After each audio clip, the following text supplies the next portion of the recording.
Welcome home. We are WNST, Towson, Baltimore. Baltimore Positive. We are positively taking the show on the road. The Maryland Crab Cake Tour presented by the Maryland Lottery in conjunction with our friends at Jiffy Lube Multi-Care and the fresh water of Liberty Pure Solutions. We'll be getting that back out on the road in a couple of weeks into August and into September. The Oyster Tour is going to be here. And we're going to have new Orioles. We're going to have games in Cleveland this weekend. And we're going to have practice on the backfields in Owings Mills. Luke will be there all week. A little more heat, a little more humidity. And Lamar Jackson has been the story. Imagine that, of the first week of camp. Hadn't thrown a lot of passes. Assuming this is just an illness of some kind. But is it made for a choppy first week? I mean, it's certainly not the way Harbaugh drew it up, right? Yeah, I mean, look, we're not even into the month of August as you and I are talking about this, so there's no concerns. And not in terms of just, with Lamar missing some time and what it means from a football standpoint. I mean, it's fine. They're just a couple days into pads. When you and I last talked, he had returned to practice on Wednesday. I had said that he was limited, left about halfway through. I assumed it wasn't a big deal at that point in time. I thought maybe even it's part of their plan, but he missed practice again on Friday, so it seemed like he had a little bit of a setback. But long story short, he was back on the field Saturday, Nestor, and he looked like Lamar. He was fine. He was energetic. He practiced fully. He practiced well. Wasn't a perfect practice. He threw a pick to Marlon Humphrey at one point, but he also threw touchdowns and finished a practice on a high note, and I think he's healthy. I think he's over it. If there's something I could compare it to, because obviously, we've talked about this. I mean, Lamar every year misses a practice or two because of illness for whatever reason. And there's always been a little bit of mystery with that, but Flacco not started so getting much. sick more often when he had kids. And there's some of that. We do know Lamar has at least one daughter. I mean, we know that. Is he living with does he have little kids at home? I don't know. I mean, it's a little strange for someone of his age, but at the same time, the only thing that it reminded me of a little bit was that Bears game 3 years back, where, remember, he was sick over the course of the week. He was back Friday, practiced fully. You assumed, okay, he's good to go. And then his health took a turn for the worse the following day, and he ended up missing that Bears And game. Chad Steele stood up in front of me and everybody else and said no more Yeah. questions about the quarterback after they lost the game, or won the game, Right. actually. Then they Won the lost game, right? Yeah, they won that game. But so so it was strange in that from that standpoint. I think it was smart on the Ravens' part that they, from what my understanding is, they really were thorough with looking him over and running tests and make sure there wasn't something more serious going on, anything like that. But he was back out there Saturday. He looked good. He looked energetic. Fans were pumped. He took snaps from Linderbaum and then sprinted down the field, and Linderbaum threw him a pass. The kids went nuts. It was just like a fun moment where you say, okay, back to your regularly scheduled programming. I think he's okay now. I really do, because he looked totally fine on Saturday. If you just had dropped in and knew nothing about what had happened the previous week, you'd have no idea Lamar had been sick for the better part of a week. So I think it's okay. And I think now you kind of settle in. The pads have come on the last couple of days.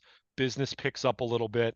I mean, we're still over a month away from the season opener, so still plenty of time to work on football and get ready for the season. We're still over a week out from the first preseason game, which we know most of the starters won't play in anyway.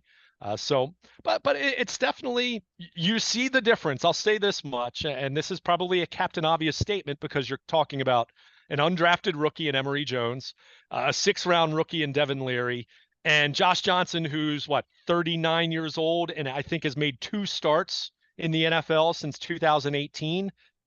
The defense dominated without Lamar on the field. Big shock, right? Big shock that the defense would totally dominate.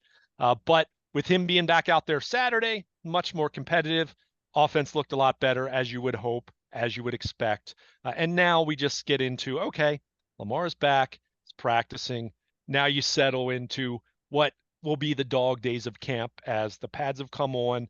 Gets a little more exciting, but still very early and still tough to make any sweeping observations as far as how the 2024 Ravens are shaping up. and a real fake game next week. I mean, we're Yeah. now at the point where like we can say next week, at the end of next week, there's a real fake game. You've been doing this so long, 15 years. I throw myself on the sword of getting thrown out there.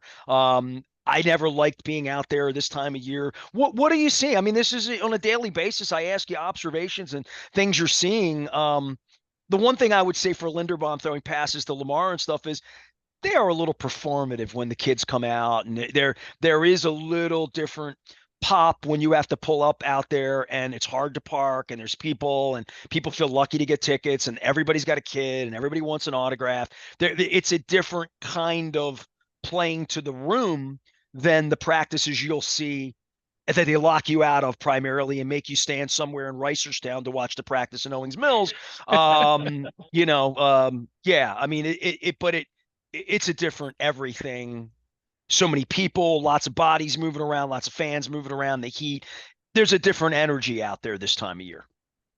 It definitely is, and that's a good thing, mind you. I mean, that's how you make fans for tomorrow. I mean, that's something they lost when they left Westminster that has never been the same, but to their credit, they've made something out of it rather than just completely closing practice and not allowing fans to come get up close whatsoever. So you have some of that. And yeah, there's a performative aspect to it. There's a little more juice to it, and that's okay. I mean, that's totally fine. I mean, some of my favorite memories, some of my favorite football memories were going out to McDaniel College back in the late 90s and the early 2000s, just not as an aspiring media guy, just as a fan back then, and getting autographs and meeting players and talking to players and talking to coaches at a couple points for a few minutes here and there.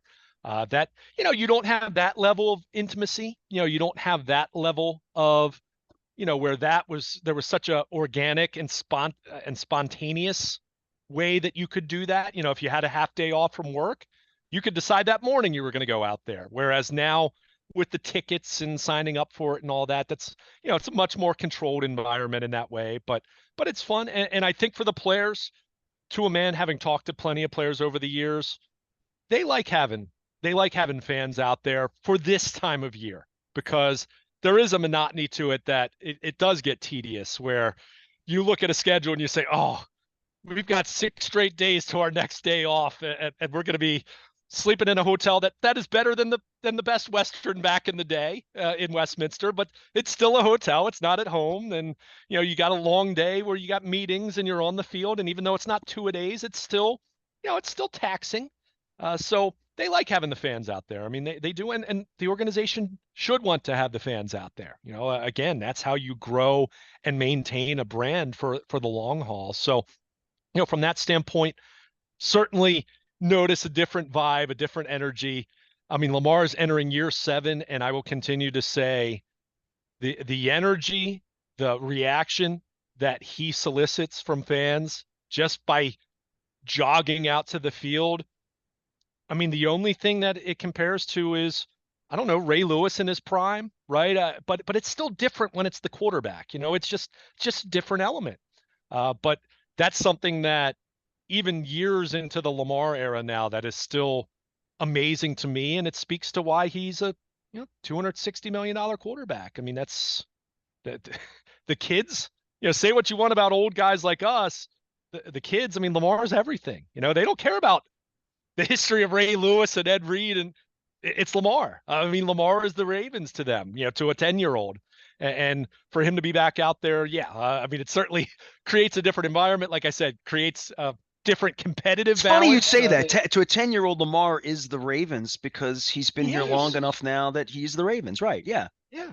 I mean, and again, that's where No one here we thinks always about Flacco anymore, or Purple Rain 2, or let alone Purple Rain 1. But like he went out and got all his money in the offseason last year and went out and won the MVP. He should have a gaggle of people behind him everywhere he goes, as He well does. as the responsibility and the expectations that at some Sure. point this is going to be a parade. And that's why Yeah, they're out there working in July on a hot day. exactly. But I mean, with all of this, I mean, it's the same thing. Brooks Robinson was to my father what Cal Ripken was to me, to what maybe Gunnar Henderson will be to my niece. I mean, you don't know. I mean, it's all generational. But this era of Ravens football, I mean, Lamar is everything. So to have him back out there, obviously good from a mojo standpoint. Again, was it all that consequential from a football prep standpoint to as it pertains to the season? Got plenty of time. I mean, plenty of time. It's not, year two of the Todd Monken offense, all of that. So not nearly as much of a factor, but, uh, beyond Lamar just being out there, I continue to look at the offensive line. It's still a work in progress. I don't think anything is going to be decided until maybe later in August. I think Voorhees at left guard, I think he's of the three open spots, that might be the strongest grip that anyone has right now. Doesn't mean it's decided, but I think Voorhees, I think they really want him to be the left guard. But I think right guard and right tackle are still very much open. Daniel Faalele at right guard might be the biggest surprise. I mean, not saying he's going to be the week one guy there, but in the past, they had talked about playing him at guard, but going back to the end of spring, this is the longest we've seen Faalele, and it's this is a guy who played right tackle, right? I mean, he's certainly not, he's 6'8", 380 pounds. That's not the prototypical right guard by any stretch of the imagination. So I'm still he's not built like convinced. Marshall Yonda. Yeah, or Kevin Zeitler, right? Or go back to any Ravens right guard. I mean, that's squat, short arms, right? That was the guard, right? Like he's not any of that. Well, and the question is he going to be able to move his feet to the degree that you need to as a guard? Where even if you're not an offense where the right guard's going to pull nonstop, he's still got to be able to move his feet, right? He's still got to be able to do those things. So I'm still skeptical that he's going to be the guy there, but they're clearly serious about really taking a long look at him. And well, Ben Cleveland, here we go again. Straight summer, it feels like it's kind of him drifting into the background after making the assumption again. And hey, that's on me. That's on other people who've made that assumption. To this point, doesn't look like he's in that. But I'll also point out late July, first couple weeks of August, I can give you probably half a dozen competitions on the offensive line over the years, that time of year where I thought it's moving in one direction and then it's a total 180. And either the guy that you thought might be the guy and you're thinking, oh, maybe not, he ends up being that guy, or it's someone that we're not even talking about right now ends up seizing that job, or they go out and trade for a veteran player and plug and play them there. So you don't really know, but those have been that's been a little surprising. And at right tackle, that's played out more like I thought it would. They've given McCary the open look, the early initial look at right tackle. Rosengarten, I think they're making him earn it. And I don't think he's been bad or anything like that, but he's a second round rookie. I think they want him to work his way into that role rather than putting him into that role and then he struggles and you got to demote him. Well, he's got to be better than a swing backup, not really built for it right tackle. McCary's built much more to be a center or guard, right? He's been playing this position because he's kind of special in that way, and they gave him money to be the swing guy. But, second round draft pick, you've got to at least be as good with upside. You can't be less than a backup sort of swing guy. If you're not that good, you can't get on the field right now. Right. And that'll be the big question. I mean, I think I will say this. I think they have confidence in Patrick McCary playing the role in terms of his ability. I think the concern, and this has been a concern for a long time, and I've talked to multiple people in the organization about this. It's been mentioned probably on the record, but also there have been times where just, having talked to people more casually, McCary, there's just a concern with him that if he is an every down, every week player, starter, that they wonder about his back holding up. And, his back has flared up at a couple of different points over the years. Minor, but something going all the way back for him, back to his college days, that was a concern. So I think they still feel his optimal role is that sixth lineman who can literally play all five spots on the offensive line, which is so wildly valuable on game day when you might have one, let alone maybe sometimes two guys go down in the midst of a game where McCary can play anywhere. Or just get kicked in the nuts or literally something happens. You got to get out for a play. Right. Exactly. Yeah. And that's the thing. They trust him. They trust him to play any of those spots. But ideally, I think they like him in that swing role. They like him as that sixth lineman that, that guy that can play anywhere and feel good about him playing anywhere. But that said, to your point, and you're 100% right on this, if Roger Rosengarten isn't up to the task come week one, I think Patrick McCary will be there, and I think they'll start him at right tackle. And then it will become, is Rosengarten ready in week 3 or week 4 or week 8? That's where, and look, Orlando Brown Jr., who's one of the big success stories in terms of not being a first round pick, but playing almost right away. I think you go back and look at his rookie year. What was it? Week 6, week 7 was when Orlando Brown started playing right tackle for the Ravens as a rookie. So, if Rosengarten's not ready in September, then I think they can more than live with Patrick McCary at right tackle and be okay. You just want to see enough from Rosengarten to say, okay, maybe he's not ready right now, but he's still on track to be ready sooner than later. And if they get that much accomplished by the end of training camp, I think they'll feel okay. What they don't want is you have McCary at right tackle because no one else, including Rosengarten, has shown the ability to play there. Then that's where it's a little more of a problem where you say, okay, is McCary going to hold up? Let alone talking about Ronnie Stanley at left tackle, whether he's going to hold up, knowing his injury history. So you want to have options. Even if a rookie isn't quite ready to start week 1, you want to see enough flashes. You want to see enough signs of promise that he's going to be able to contribute as a rookie. And on the defensive side, Nate Wiggins is another great example. Do I think Nate Wiggins is going to be a starting corner for the Ravens week 1? No, I don't. But I think he's showing enough that he's going to be in the mix in their sub packages, whether we're talking about nickel, dime, move Marlon Humphrey inside in the nickel or dime package.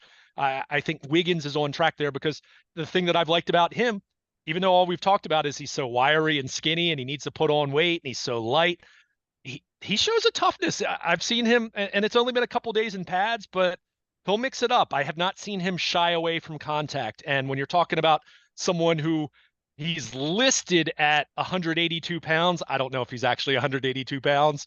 You want to see a toughness factor there that he's willing to tackle and hit. And I've seen that, and I like seeing that. And Chris Hewitt, their secondary coach, talked about that a few days ago. Is that the Dwayne Starks thing a little bit, like him just being small exactly. And you looking at him and saying, what's he got under the hood? Yeah, Ladarius Webb was the same way. Tavon Young was the same way. Smaller guys, but hey, if you're willing to tackle, if you're willing to hit, you can look. You don't need a corner to tackle like a linebacker. You just want him to not just be diving at someone's ankles, and that's all he does in terms of trying to tackle someone. So, especially a 6'4" wide receiver. Exactly. So from that standpoint, he looks on track. Rosengarten, he's been working with the second team. I haven't seen anything that I've been concerned about. He's developing though. He was a late second round pick. You typically aren't asking someone like that to start week 1 as a rookie. So that's where I keep saying, yeah, do look at McCary. Do look at Josh Jones, the veteran newcomer that they signed as well, to maybe be this year's John Simpson in terms of someone that steps up and starts for them for a year or plays some games for them for a while. So that's what you're looking at right now. It's still very early, and a lot's made about what pass rushers look good, what offensive linemen's being beat. It's not until you get to pads and you start stacking days in pads where I really start paying attention to that, because I find in my experiences, Nestor, that especially for those practices where you're just in shells and shorts and you're not going full contact, that you have varying degrees of, I don't want to say effort, because I don't want to make it sound like veteran players are jaking it, because no, that's not what I'm implying. But I think you do have different degrees of intensity where a young guy is trying to win a job or prove himself. Well, to your point, Wiggins is trying to throw himself around to show that who he is, right? Right. That's a little scary in July for the coaches. I'll say that. Sure. But on the flip side, you have veteran players who are getting their work in, right? We talk about this with pitchers in spring training all the time, right? I mean, you might have a rookie who's out there max effort. Hey, I want to get a job in the bullpen, or I want to land the number 4, number 5 starter role. Whereas Corbin Burns, he's getting his work in. Go back and look at what Corbin Burns' spring training numbers are, by the way. That was actually a thing where his spring training numbers, he scuffled. He gave up a lot of home runs, and I remember at the time, not you, obviously, but someone asked me if I was worried. I said no. and I didn't say another word, but because you know that those established guys are getting their work in, they're trying some things. We talked about this last week, and just the kind of the holistic approach of covering training camp, understanding that, yeah, you know what? I actually want to see Lamar Jackson throw in some interceptions here and there because that means he's trying some things out, right? He's testing out, okay, can I get away with throwing a ball in that window against when Marlon Humphrey and Kyle Hamilton are converging in that window? Can I get away with throwing a ball there, back shoulder throw against that kind of coverage? So, yeah, the veteran players are And they thinking about also it want to more in see if those Zay terms. Flowers is going to fight for the ball. Sure, no question. I mean, there's evaluation that's always going on, but the point is, it's still so much more about process than the results of the play when you're talking about practice. So there's some of that that's at work here, but I mean, there's nothing about this training camp that, other than Lamar's absence, that has really been out of the ordinary, that's changed my thoughts on the trajectory of this football team or anything like that. Like I said, a couple, Falele being an example of something I didn't necessarily anticipate. But again, he could be back at right tackle at this time next week, and we're talking about Ben Cleveland there, or Big Sala there, or Josh Jones there. I mean, Yeah, it's this is their time to it's early. try out everything that Yeah, they thought up and dreamed up in March, April, and May, right? Literally. no question. And I mean, that for the coaches, I mean, we've talked about it with the secondary. They added Eddie Jackson and they re-signed Daryl Worley. And, you look at the secondary now, it's on paper, it looks pretty deep at this point. It looks pretty good, pretty promising at this point. What's going to work? Are you going to, who are you going to play in the nickel package? Are you going to play a little more dime because now you have Trenton Simpson as your will linebacker and not Patrick Queen, and you don't know if he's going to hold up in pass coverage quite as well when it's an obvious passing situation. And you've got the horses that you might feel really good about playing the dime package, so you might just take them off the field when it's third and long, and Kyle Hamilton will come down to the dime spot and play that, and then he might blitz from that spot and do the things that Kyle Hamilton could do. So there's you're playing around with all these things. Yeah, you're getting your work in, and yeah, there's a business, there's very much a business-like approach to what you're doing day in and day out. But that's why I'm not big on keeping stats on, what Lamar's completion percentage is or who has the most interceptions or anything like that. I mean, it's interesting in the moment, but then I forget about it immediately because you're on to the next play, or you're on to the next period, or you're on to the next point of emphasis in practice. So, with Lamar being back on the field, that his absence was really the only truly notable, newsworthy item of the first week. Everything else is just camp stuff, which, like I said, is fun in the moment, and I write about it in the moment. And you know what? I forget about it then because it's not all that terribly critical to the big picture, other than just preparing and understanding that you got a season that's going to kick off here in about 5 weeks. Well, I have it on my schedule for next week that they're playing a football game on Friday night. I'm looking at it and saying, all right, I'm supposed to be seeing Teddy Swims, my wife's favorite. We're going to Washington Nationals game because Teddy Swims is playing. So nonetheless, I'm going to be doing that evening. So I'll be monitoring fake football, the offensive line, and what it's the concert, it's the symphony that John Ogden and Mike Flynn and Wally Williams taught me about, and the late great Orlando Brown taught me about 30 years ago. That part of these preseason games, I don't think they're putting Ronnie Stanley out there. I don't know how long they want Linderbaum snap into a backup quarterback. To your point, getting that part of the field together and that part of the most important thing we've talked about all offseason. I mean, we're going to talk about the offensive line until Derrick Henry runs for 200 yards and Lamar passes for 300 yards and they're 6-1 or whatever they are. But the offensive line, what do you expect in these games? Because this is the time they really take it out and drive it, and they're not going to have the quarterback to drive it. They're not going to play Henry. They're not going to play most of their guys. But I'm thinking they don't want Stanley out there, but they want something that feels like a real offensive line out there to practice, right? Yeah, and that's what's tough. I mean, that's where there is the challenge. That's where I'm hesitant to say none of the starters play, right? Obviously, Lamar's not going to play. Obviously, Derrick Henry's not going to play. Go down the list of the most obvious guys.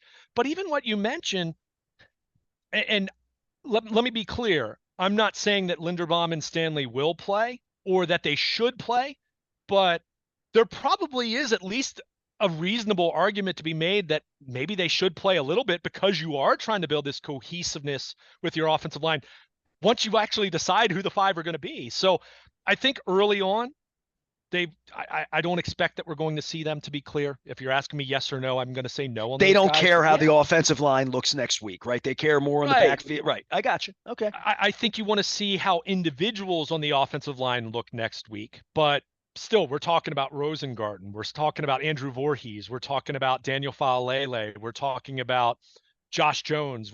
We're talking about those candidates. You're Ben saying Cleveland, the starters won't play. maybes. 2 or 3 of those guys are going to play. They're going to be starters against Kansas City. Because you don't know they're going to be right. You don't Right. know they're going to be starters. So yeah. So obviously some starters are going to play.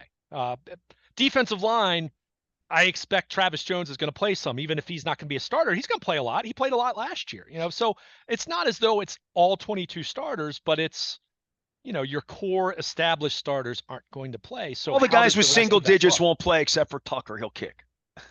Yeah.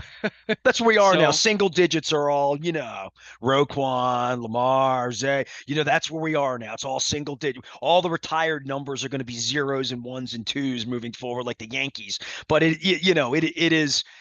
If they have a single digit, they won't play. That's going to be my new well, preseason rule. probably eventually, although I'll point out Nate Wiggins is number 2. He'll play. He'll play. I mean, Okay. he'll play in the preseason. He won't next year. Yeah, right. If he's as good as they think he's going to be, I would assume he probably won't play next year, right? Just like Kyle Hamilton's not going to play this year, obviously, and Brandon Stevens probably won't play this year, even though he would have played last year. So, Yeah. I mean, Harbaugh it's loves winning preseason games with backups. well, I'm glad you said that. He loves winning preseason games, but they've won with their backups, and that speaks to the roster depth they've had in recent years with that whole streak. Which I'm glad that streak's over too, because that was a talking point I was tired about. But yeah, I mean, I think for the O line, I mean, that's where practice time is just going to be so important, and I think what's really going to be important, and we've hit on this and we've talked about this in the past. When they go to Green Bay and they have that joint practice 2 days before their game at Lambeau Field, that's going to be the preseason game for the starters. Now it's a controlled environment, obviously, and that's why they prefer it. But that's going to be, I'm guessing at that point in time, whatever that date is, and I don't have the calendar in front of me, but it's that last preseason game.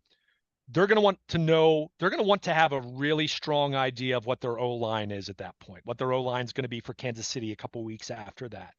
And what they're going to do is, okay, how's this look against the Packers?